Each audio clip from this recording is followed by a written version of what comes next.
অধ্যাপক ডক্টর মানিক শাহজি উপস্থিত থাকবেন। नरेंद्र मोदी जिंदाबाद, नरेंद्र मोदी जिंदाबाद, भारत माता की जय, भारत माता की जय। সবাই পাইছে তো আগামী 21 তারিখে একটা भारत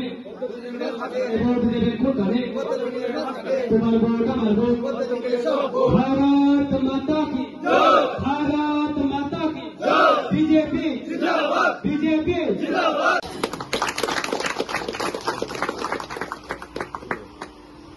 वंदे मातरम, वंदे मातरम, वंदे मातरम।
আজকে শাহজাহানপাড় গ্রাম পঞ্চায়েতের ৩০ নং বুথে ভারতীয় জনতা পার্টির এক নির্বাচনী উঠান সভা অনুষ্ঠিত হয়।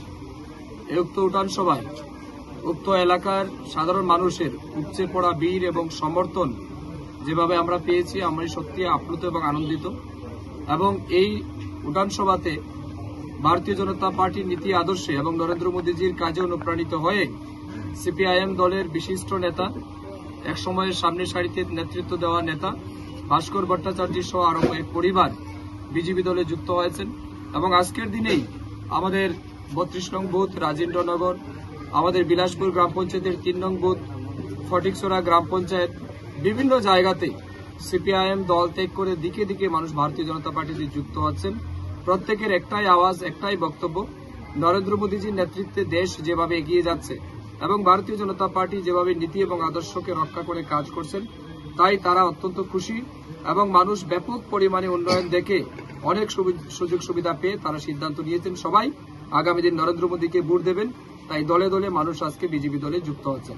আমি সবাইকে আমার পক্ষ থেকে এবং দলের পক্ষ থেকে বিজেপি দলের পরিবারে স্বাগত জানাই এবং আমি আশা করি ফটিকরায় বিধানসভায় আগামী ২৬শে এপ্রিল যে নির্বাচন হবে এবং ৪ জুন যে ফল প্রকাশ হবে, ৪ জুনে আমাদের ফটিকরায় বিধানসভায় বিরোধী প্রার্থীর জামানত বাজেয়াপ্ত হবে এবং আমাদের প্রার্থী কৃতি সিং দেববর্মা বিপুল ভোটের ব্যবধানে এখান থেকে জিততে চলেছেন। সেটা শুধুমাত্র সময়ের অপেক্ষা। ধন্যবাদ, নমস্কার।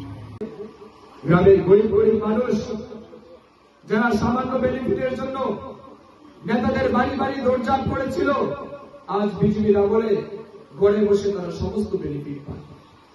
25 বছরে যে সিপিএম গ্রামের 10% মানুষকে পাকা বাড়ি নির্মাণ করে দিতে পারেনি, আজ বিজেপির 6 বছরে 90% বাড়িতে পাকা ঘর নির্মাণ করে দেওয়ার কাজ বিজেপি সরকার করেছে। 25 বছরে 10% মানুষ আর 6 বছরে 90% মানুষ। বাকি 10% মানুষ যারা ঘর পায়নি, আগামী কিছুদিনের মধ্যে তারাও ঘর পাবে। মোদীজি বলছেন যারা আজও গরিবী রেখার নিচে আছেন, যারা বাজার থেকে চাল কিনে খায়, সেই টাকা যেন তাদের চাল কিনতে না হয়, তাদের জন্য ফ্রিতে রেশন ব্যবস্থা গত 4 বছর যাবত দেওয়া হচ্ছে। আগামী 5 বছর সেটাকে কন্টিনিউ করা হবে, প্রাইম মিনিস্টার ঘোষণা করেছে। বিজেপির বিচারধারার কারণে সম্ভব হচ্ছে, কারণ আমাদের বিচারধারা হচ্ছে সবকা সাথ সবকা বিকাশ। আমরা বিশ্বাস করি এই রাজ্যের দেশের সমস্ত মানুষ এক পরিবার। আমাদের স্লোগান হচ্ছে বসুধৈব কুটুম্বকম। আমাদের স্লোগান হচ্ছে সর্বে ভবন্তু সুখিনঃ, সর্বে সন্তু নিরাময়া, সর্বে ভদ্রাণি পশ্যন্তু মা কশ্চিৎ দুঃখম আতপঃ। এই জগতের সমস্ত মানুষ সুখী থাক, এই জগতের সমস্ত মানুষ নিরোগ থাক, এই জগতের সমস্ত মানুষের জীবন মঙ্গলময় হোক, এটা আমাদের বিচার। আমাদের বিচারধারা হচ্ছে বসুধৈব কুটুম্বকম, বিশ্বের সমস্ত মানুষ এক পরিবার। তাই G20 সামিট যখন দিল্লিতে নরেন্দ্র মোদীর নেতৃত্বে হয়, সেখানে আমাদের স্লোগান, আমাদের থিম ছিল one earth, one theme and one future.